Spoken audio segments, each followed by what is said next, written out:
महाराष्ट्र धर्म स्वातंत्र्य कायद्याला राष्ट्रपतींनी मंजुरी दिली आहे। 30 जुलैपासून राज्यात धर्म स्वातंत्र्य कायदा अधिकृतपणे लागू झालाय।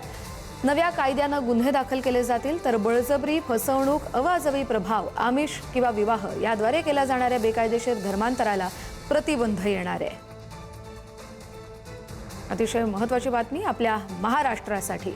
या संदर्भातले अधिकचे अपडेट घेऊया आपले प्रतिनिधी सुशांत सावंत यांच्याकडून। सुशांत, कस्तुरी, महाराष्ट्र विधिमंडळात अधिवेशनादरम्यान धर्म स्वातंत्र्य विधेयक जे आहे ते मांडण्यात आलं होतं आणि राष्ट्रपतींच्या स्वाक्षरीसाठी ते विधेयक पाठवण्यात आलं होतं। आता जे आपल्याला माहिती मिळते त्यानुसार महाराष्ट्र धर्म स्वातंत्र्य विधेयकाला राष्ट्रपतींनी देखील मंजुरी दिली आहे आणि यामुळे सक्तीच्या धर्मांतरावर आता कठोर शिक्षा जी आहे ती केली जाणार आहे। राष्ट्रपतींच्या मंजुरीमुळे हा आता कायदा जो आहे तो 30 तारीखपासूनच महाराष्ट्रात लागू झालेला आहे। त्यामध्ये असं असणार आहे की बळजबरीने धर्मांतर केल्यास 7 वर्षाची शिक्षेची तरतूद जी आहे ती या कायद्यात करण्यात आली।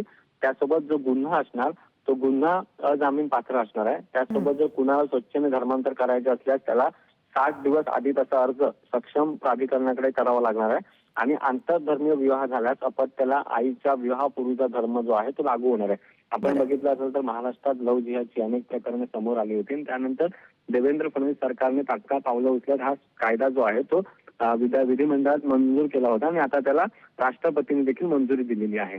धन्यवाद सुशांत दिलेल्या सगळ्या सविस्तर अपडेटसाठी।